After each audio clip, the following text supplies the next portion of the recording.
Hello, this is Mahua Moitra, Member of Parliament from the All India Trinamool Congress. Today, the 25th of July, is a red letter day in India's democracy.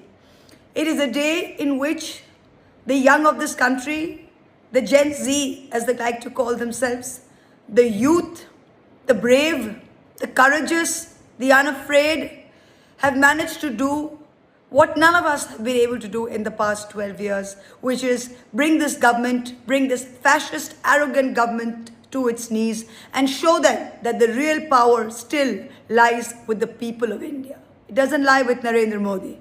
It doesn't lie with his cabinet. It doesn't lie with his fascist thinking.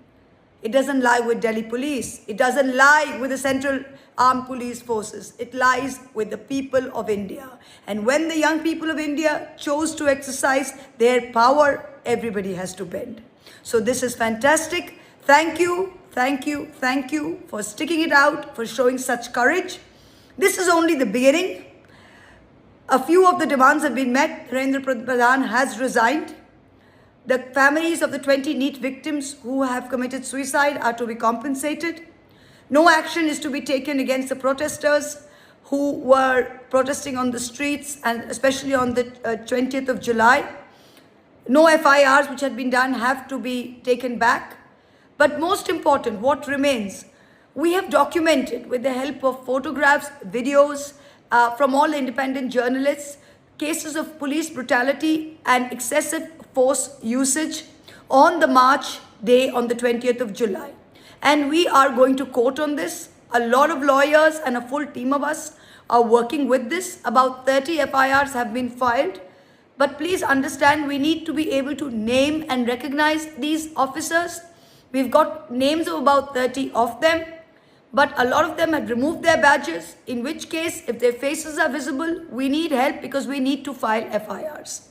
And we need to be able to hold these people accountable.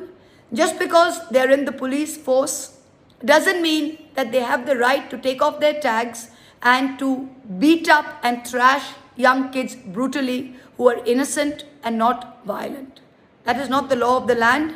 And any police officer, any CAPF officer who is doing this is breaking the law of the land and will be held accountable, and we will hold them accountable even if the government doesn't. So this is the next step. Please DM us all these photos. We've already got a big pile, but we are working with lawyers. We need names. Help us in recognizing names of all these officers who have engaged in conduct which is excessive force. Thank you. Today is a great day and we look forward. Thank you for saving Indian democracy, for bringing back power into the hands of citizens. And love you, children. Bye.